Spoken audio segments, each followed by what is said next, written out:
오늘 말씀은 누가복음 3장에 있는 족보와도 연결이 돼서 두 가지를 같이 비교해서 보셔야 돼요. 두 군데 다 봐야 되는데 한 군데만 지금 선택해서 읽었고요. 누가복음 3장 23절부터 38절까지가 족보예요. 우리가 이 주일 오후에는 요즘에는 이 복음서를 연대기순으로 시간의 흐름에 따라서 다시 한번 재구성해서 이제 앞뒤로 왔다 갔다 하면서 이제 말씀을 보고 있는데, 오랫동안 쉬어서 앞에 있는 거 잘 모르죠. 아주 짧게 진행된 것이 뭐냐면, 예수님은 누구신가 라고 하는 것을 기점으로 설명을 드렸고요. 예수님은 태초에 하나님과 함께 계셨던 창조자다 라고 하는 것을 우리가 이전에 나눴어요. 그분이 인류 구원을 위한 하나님의 계획을 성취하시기 위해서 육신을 입고 인간 가운데 오심으로 역사적인 실존 인물이 되시는 거예요. 오늘 예수님이 이 땅에 오셨는데, 오늘 그 중에서도 본문에 보면 아브라함과 다윗의 자손으로 태어났다, 이렇게 이제 족보를 기록하고 있죠. 족보만큼 재미없는 책이 없어요. 우리나라 사람 이름도 아니고 남의 나라 사람을 읽으려니까 잘 읽혀지지도 않고, 도무지 이놈이 어떤 놈인지 도무지 알 길도 없고 막 이런 거죠. 오늘 이제 두 개의 족보를 우리가 비교하면서 마태복음의 족보와 누가복음의 족보를 이제 비교하면서 이 족보가 가지는 의미라든지 또 이제 색다른 면들을 우리가 살펴볼 텐데요. 누가복음 3장 23절 이하에 기록된 걸 보면 거기에 나오는 족보는요, 예수님의 족보가 다윗과 아브라함을 넘어서 아담과 하나님께까지 이루어져요. 그러니까 이 두 족보가 계속 다른 부분이 있거든요. 이 다른 부분이 어디가 다른지 우리가 살펴보면서 이제 몇 가지 특이점을 통해서 그 의미를 생각해 보려고 하는데요. 족보 자체가 어떻게 보면 재미없어 보여요. 읽을 때는 아무것도 모르고 읽으면 재미없는데, 이걸 조금 알면 그래도 좀 흥미를 가질 수가 있어요. 우리가 왕들에 대해서 배웠고, 이스라엘 왕들을 기본적으로 배우면 열왕기와 역대상하를 기본적으로 다 끝냈기 때문에 우리가 새벽기도도 그렇고 금요철야도 그렇고, 그래서 조금 더 이제 쉽게 다가갈 수 있을 것 같긴 합니다. 근데 오늘 어쨌든 첫 번째로 생각해 볼 건 뭐냐면, 이 두 족보의 시작이 달라요. 마태는 누구부터 시작해요? 예수님의 족보를 누구부터 시작해? 아브라함으로부터 시작해. 아브라함과 다윗의 자손, 이렇게 시작해. 그러니까 이게 단순한 인류의 족보라기보다는요, 믿음으로 시작하는 족보를 지금 얘기하는 거예요. 마태는. 비록 아담이 최초의 사람이긴 해요. 그런데 아담이 어떻게 돼요? 범죄함으로 하나님으로부터 멀리 떠난 사람이잖아요. 그래서 아마 예수님의 족보에 담기 싫었는지도 모르죠. 이것에 비하면 아브라함 같은 경우는 이스라엘 민족에게 있어서 실질적인 시조예요. 그리고 믿음의 조상으로 인정받는 사람이에요. 동시에 하나님의 언약을 받은 사람이에요. 그래서 이제 이 사람을 조상으로 삼는 거고, 동시에 이제 다윗을 여러 차례 강조하게 되는데요. 다윗은 이스라엘의 왕이면서, 두 번째 왕이면서, 동시에 하나님으로부터 메시아에 대한 언약을 받은 사람이 다윗이거든요. 결국 마태가 지금 이 족보를 통해서 말하려고 하는 게 뭐냐면, 예수님이 누구의 자손이라고 얘기해요? 아브라함과 다윗의 자손. 이 두 사람의 자손이라고 얘기하면서 예수님이야말로 그 두 사람이 받았던 모든 언약을 이어서 이 땅에 오신 메시아임을 증명코자 하는 거예요. 예수님은 이사야서에 나타났던 것처럼 다윗 왕위에 앉아서 나라를 굳건하게 세우고 영원히 공평과 정의로 다스릴 왕으로 표현하고 있죠. 이 마태는요, 마태 자체가 복음서를 기록할 때 대상을 유대인으로 대상을 했거든요. 그래서 유대인의 믿음의 조상을 기점으로 할 수밖에 없었던 거죠. 이게 법적인 가계를 말하는 거예요. 근데 이 누가복음은 반대로 이방인을 대상으로 쓰여진 책이에요. 그래서 누가는 실제적인 족보를 이야기하고 싶은 거예요. 인류의 기원부터 시작해서 이 족보가 어떻게 이어졌는지를 알려주고 싶은 거예요. 그래서 이 누가복음에서는 거꾸로 올라가, 예수님부터 시작해서 거꾸로 이제 위까지 올라가는데 어디까지면 아담을 넘어서서 창조자이신 하나님에게까지 이어지는 거예요. 그게 누가복음에서 기록한 족보의 다른 점이에요. 그러니까 누가는 이 족보를 통해서 예수 그리스도가 역사적 실존 인물이라는 것과 하나님의 아들이시며 사람이라고 하는 것을, 사람의 몸을 입고 이 땅에 오셨음을 이야기하고자 하는 거예요. 자, 이 족보가 언제부터 달라지냐면 다윗의 아들부터 달라집니다. 마태의 족보에 의하면 다윗의 가계가, 다윗의 아들 그러면 누구예요? 이스라엘의 3대 왕이 누구예요? 솔로몬이죠. 그러니까 다윗의 아들 그러면 솔로몬이라고 생각을 하는데, 그래서 마태는 솔로몬으로 이어져요. 근데 누가복음에 보면 누가의 족보는 어떻게 하면 다윗의 가계가 솔로몬으로 이어지지 않고요, 나단이라는 사람으로 이어져요. 마태의 족보는 왜 솔로몬으로 이어지냐면 왕통을 중심으로 해서 족보가 기록되는 거예요. 그래서 포로기 이후에 비록 왕은 아니지만 지도자였던, 종교적인 지도자, 영적 지도자였던 스룹바벨까지 거기에 포함을 시키는 거예요. 이것에 비하면 누가복음 같은 경우는 뭐 이렇게 한 번 설명하고 잘 모를 거예요. 근데 이제 계속적으로 보시면 되는데, 누가복음 같은 경우는 나단을 비롯한 아주 평범한 사람들로 족보가 이어져요. 자, 그러면 여기서 나단이 누구냐? 나단은 선지자 나단을 말하는 건 아니고요. 사무엘하 5장 14절과 역대상 3장 5절에 보면 다윗이 밧세바를 통해서 낳았던 세 번째 아들이에요. 첫 번째 아들은 죽죠. 두 번째 아들은 솔로몬이죠. 그 다음에 세 번째 태어난 아들이 나단이에요. 이제 다윗이 헤브론에서 암논을 비롯한 6명의 아이들을 낳았기 때문에 전체적으로 따지면 9번째 아들이에요. 다윗의 9번째 아들이 그 계보를 이어가요. 그러면 누가가 왜 이 나단을 거기에 끼워 넣었을까? 우리가 일반적으로 아는 것처럼 그냥 솔로몬으로 가도 될 텐데 굳이 나단을 끼워 넣은 이유가 뭘까? 나단이란 이름의 뜻이 증여자, 뭔가 이제 내어놓는다라고 하는 뜻이거든요. 근데 학자들에 의해서 조금 달라요. 그런데 마태는 왕통으로 이어지는 솔로몬을 따라서 족보를 기록함으로 왕으로 오신 예수님을 표현하고 싶었던 거거든요. 왕통을 따라서. 그리고 누가의 경우는 반대로 평범한 사람이었던 나단으로 이어지는 그런 족보를 기록해요. 그래서 이 땅에 평범한 사람의 몸으로 오신 예수님을, 사람의 아들, 인자라고 하는 표현을 쓰잖아요. 그 사람의 아들이신 예수님을 소개하고 싶었던 거예요. 예수님과 우리는 다르지 않았다는 거예요. 이 땅에 오셨을 때는. 그래서 우리가 당하는 모든 고난, 희노애락, 이 모든 고난을 다 당하시고 그러면서도 하나님의 아들로서 십자가에서 못 박혀 이제 죽으심으로 아들의 권위를 거기서 회복을 하죠. 그리고 왕으로 이제 하늘 보좌에 앉게 되는 거예요. 낮고 천한 땅까지 오셨다가 이런 가설이 있는데, 어떤 학자들은 같은 경우는 좀 더 새로운 가설이 있어요.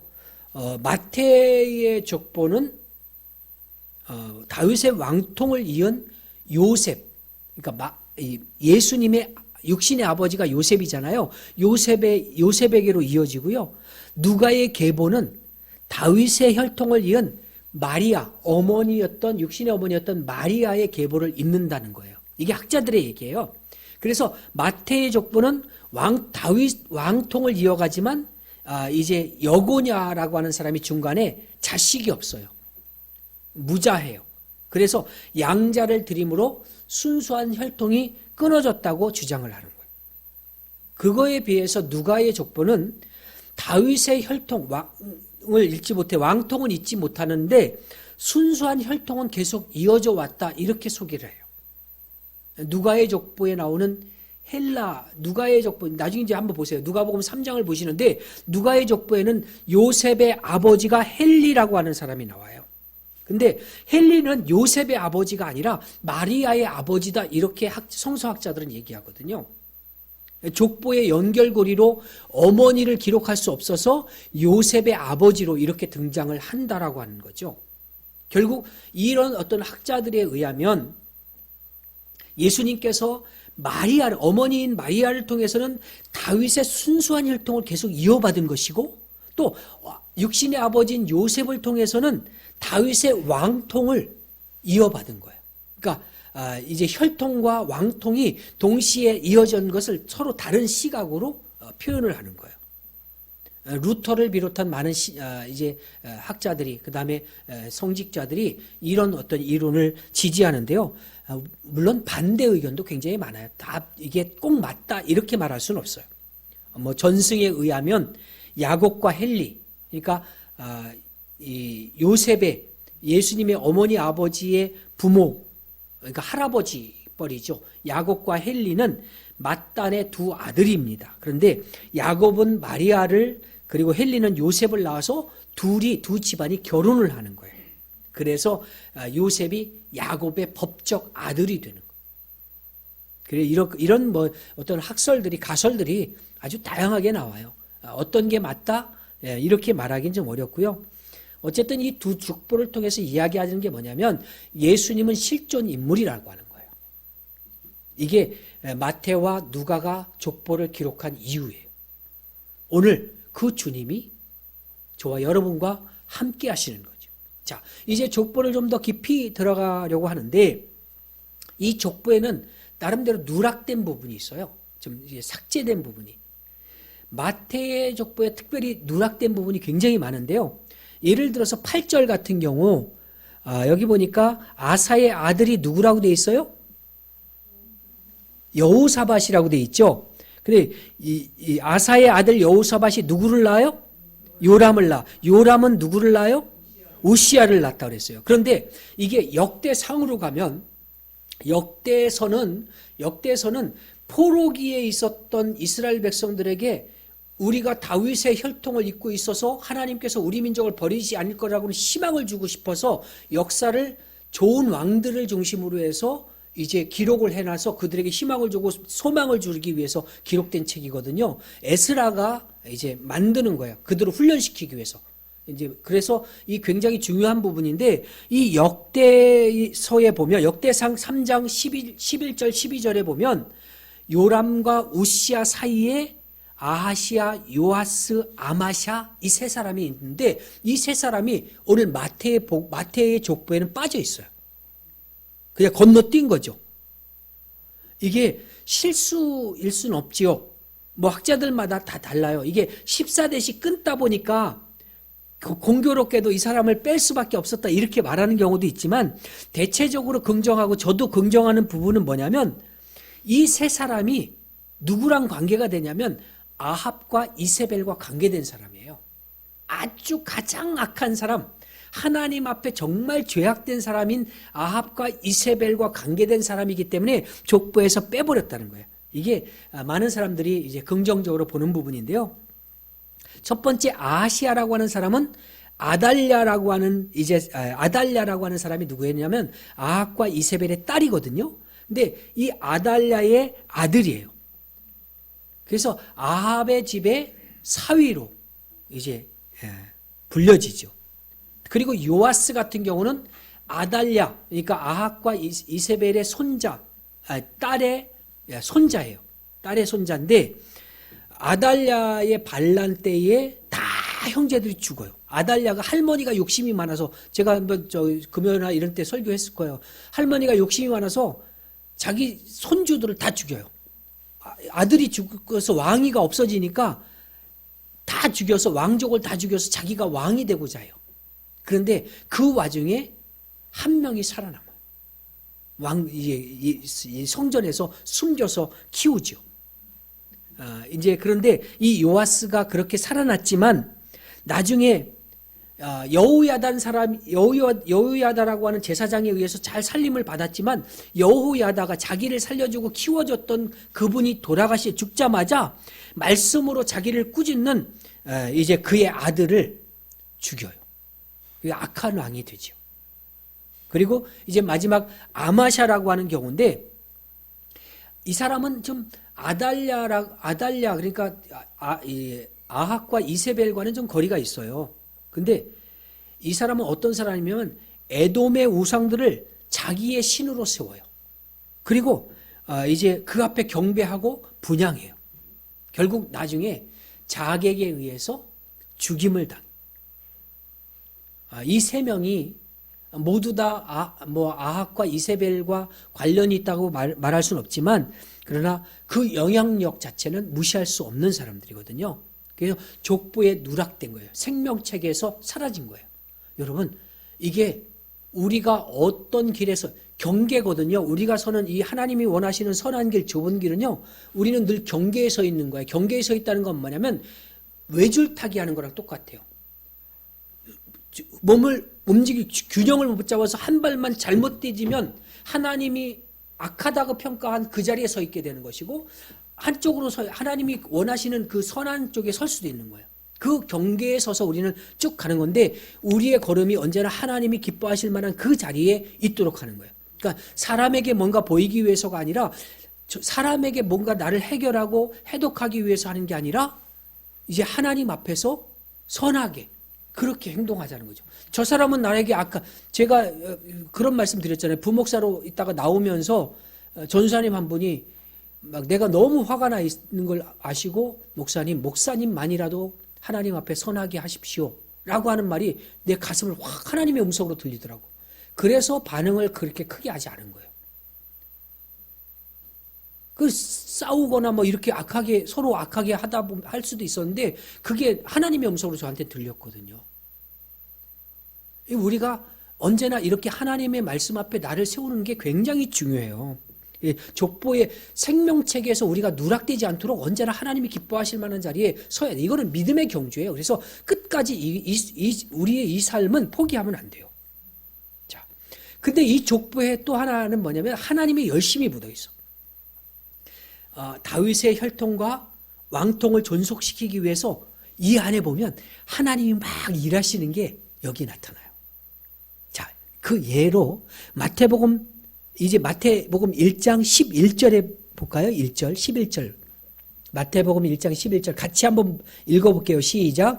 바벨론으로 사로잡혀 갈 때에 요시야는 여고냐와 그의 형제들을 낳으니라. 자, 근데요, 이게 실제 족보에서 요시야는요, 여호아스, 여호야김, 시드기야, 살룸 이렇게 4명의 아들을 낳았던 사람이에요. 요시야를 이어서 태어난 첫 번째 아들 여호아스는 왕이 되지만 애굽의 간섭으로 인해서 물러나요.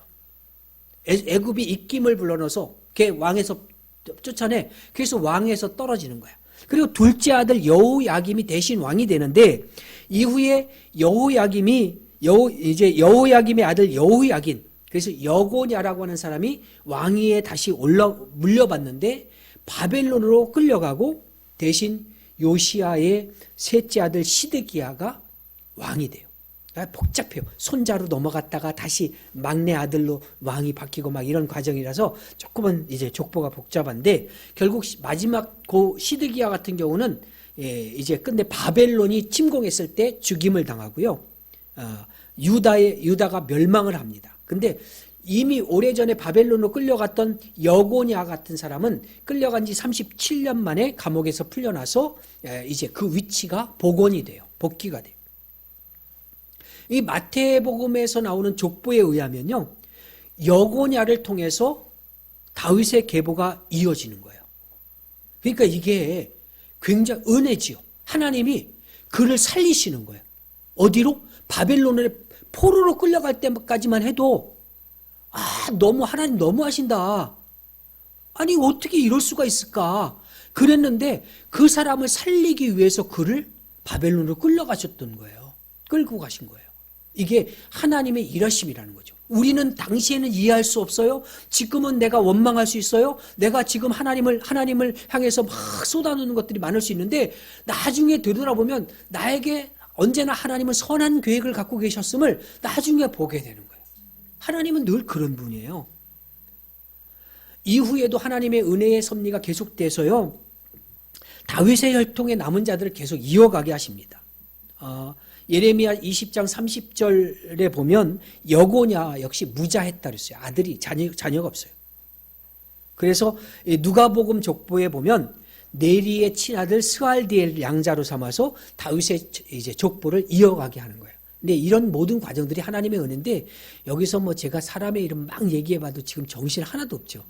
뭐 그냥 들으시면 돼. 그냥 그때 중간중간에 은혜되는 것만 가슴에 담고 사람 이름 이거 뭐 저도 이거 써놓으니까 알겠는 거지 사람 이름을 외운 것도 아니고요. 그런 거예요. 어쨌든 여기서 이렇게 보면서 하나님의 은혜가 구석구석에 숨어 있는 것을 보고 하나님이 어떻게 일하시는지가 보이는 거예요. 역사 속에는 그래요. 하나님의 은혜가 숨겨져 있는데 특별히 마태복음 족보에는 4명의 여인이 나와요. 자, 근데 이 4명 다 평탄치 않아. 누구누구가 있을까요? 성경에 나오는 족보 아시는 대로 다말, 또 라합, 그리고 룻, 그리고 마리아 이렇게 4명이 나오죠. 근데 그 중에서 밧세바까지 해서 이제 4명이고요. 마리아는 제외하고. 근데 이 다말이라고 하는 사람은 누구냐면 야곱의 아들 유다가 있어요. 둘째 아들이죠. 유다가 유다의 며느리예요. 근데 시부인 유다를 속이고 자식들이 다 죽었거든요. 그래서 계대 결혼이라고 해서 이제 계속 가는데 아들들이 다 자꾸 딴짓해가지고 하나님 명령에 거부해서 다른 데로 가다가 다 죽어요. 그 자식이 없이 다 죽어. 그런데도 막내 아들이 아직 살았는데 막내 아들이 다 컸는데도 결혼을 원래 시켜야 되는데 하나님의 법에 의하면 근데 안 시키는 거야. 그래서 이 며느리가 시아버지를 속여서 유다에게서 베레스를 낳습니다.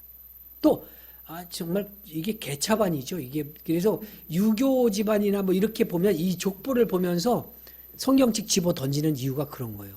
뭐 이런 개차반들이 이런 데서 이렇게 있냐고. 그 다음에 라합이라는 사람은 어떤 사람이에요? 여리고의 기생이에요. 여리고성의 기생이에요.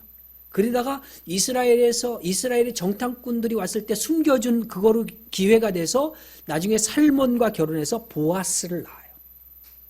또 룻이라고 하는 여인이 기록되고 있는데 룻은 모압 여인인데 한번 결혼에 실패하죠. 실패했다는 건 뭐냐면 남편이 일찍 죽어요.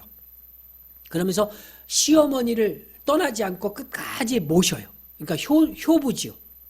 근데 나중에 시어머니의 주선으로 해서 보아스와 결혼해서 다윗의 할아버지인 오벳을 낳습니다. 그리고 마지막 4번째 여인이 밧세바인데 우리아라고 하는 장군의 아내였어요. 그런데 나중에 다윗에 의해서 이제 우리아를 다윗이 죽도록 만들고 이 우리아 아내를 이제 아내인 밧세바를 먼저 범한 후에 그 남편을 죽여서 그 아이를 자기 아이처럼 그렇게 꾸미죠. 그러니까 범죄에서 태어났던 첫 번째 아이는 하나님께서 범죄의 결과로 데려가시는 거예요. 생명은 하나님께 있음을. 다윗이 놀라운 거는요.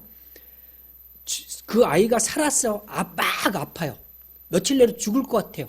그런데 그때 막 죄를 뒤집어 쓰고 하나님 앞에 회개하면서 살려달라고 막 미친 사람처럼 기도해요. 성경에 보면.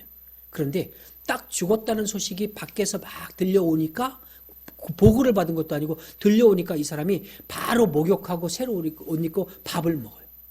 그러니까 신하들이 의아해하죠. 아니 어떻게 그럴 수 있냐고. 그랬더니 살아있을 때는 아직도 살 기회가 있어서 하나님께 요청할 수 있지만 죽은 다음에는 내 영역이 아니라는 거예요. 그래서 살아있을 때 우리가 전도하는 거고 생명 있을 때 구원을 받아야 되는 거예요. 그 이후에는 우리의 손을 떠난 거기 때문에 뭘 해도 이 땅에서 그냥 상을 차려놓고 아무리 묘를 멋지게 쌓아놓고 이래도 의미 없어요. 그러나 다만 이제 묘를 썼다면 잘 관리하고 자주 찾아뵙고 이런 것들이 우리가 해야 될 일인 것 뿐이지 그건 그 외에는 아무것도 아니에요. 자, 여기 보면 밧세바를 제외한 세 여인이 이방 여인이에요. 그리고 룻을 제외하고 세 여인이 불륜을 저지르는 수치스러운 여인들이에요. 이 사람들을 통해서 예수님의 계보가 여기 성경에 거룩하다는 성경에 버젓이 기록되고 있다고. 이걸 우리가 어떻게 받아들이겠냐고요. 이런 여인들이 여기에 들어갈 수 있었던 이유는 뭐예요? 오직 하나님의 은혜로만 살 수 있다는 것을 보여주시는 거예요. 내 의로 아주 깨끗하고 도덕적으로 정결한 사람만이 하나님의 백성이 되느냐? 아니에요. 우리는 모두 죄인이에요. 하나도 하나님 보시기에는 도끼인 객끼이야. 그놈이 그놈이야. 뭐 내가 조금 낫고 네가 조금 낫고 그런 차이는 있을지 모르지만 하나님 보실 땐 그 차이가 별로 없어요. 그거 가지고 막 싸울 필요 없어. 누구를 향해서 손가락질할 필요도 없어요. 근데 하나님은 그런 나를 불러서 구원하셨다는 거예요. 그런 이 사람들을 불러서 예수님의 그 거룩하신 하나님이신 예수님의 족보에 들어가게 하시는 거예요. 이거야말로 하나님의 은혜라는 거죠. 내가 한 것이 아무것도 없고 한 행위라고 하면 악한 것뿐인데 더러운 것뿐인데 그럼에도 불구하고 나를 선택하셔서 하나님의 자녀로 삼아주신 것, 이것이 놀라운 은혜라고 하는 거죠. 우리가 우리의 허물만 생각하면 이 여인들을 향해서 손가락질할 수밖에 없는 거예요. 근데 우리의 구원은 공로로 이루어진 게 아니거든요. 전적인 하나님의 은혜로 구원을 받은 거기 때문에 그래요. 이 족보를 우리가 보면서 높고 높은 보좌를 버리시고 낮고 낮은 이 땅에 오셔서 구원을 이루신 그 예수님의 은혜를 다시 한번 우리가 생각하면서 감사하게 됩니다. 오늘도 그리고 내일도 그리고 오늘 이 한 주간도 하나님의 은혜로 살아가는 저와 여러분 되기를 주의 이름으로 축원합니다. 아멘.